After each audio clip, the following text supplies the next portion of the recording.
Hello guys! Welcome back sa aking YouTube channel. For today's video, mag-open tayo ng account sa Wise.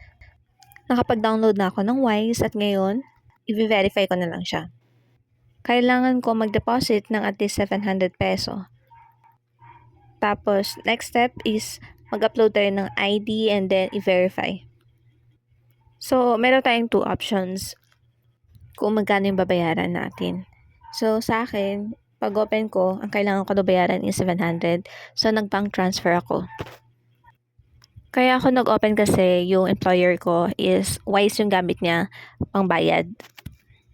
So kung nanood kayo ng previous video ko, naghahanap ako that time ng virtual job. Ngayon, hire na ako.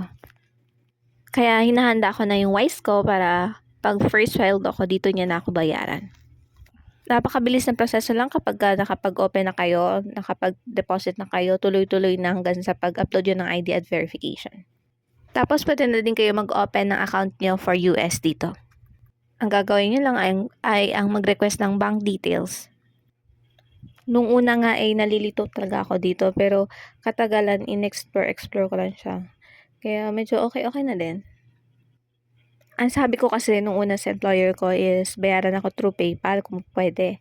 Pero that time kasi hindi ko pa na-verify to. So, ngayon na na-verify ko na, na-update ko na siya na eto na, Wise na gamit ko.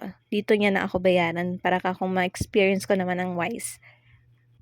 Si employer ay UK-based at napaka-techy kaya ang dami ko natutunan sa kanya. Kung kayo ay hindi pa nakasubscribe sa aking channel, please don't forget to like, subscribe, and comment down below kung nakatulong sa inyo video na to. Yun lamang po. Salamat sa panonood!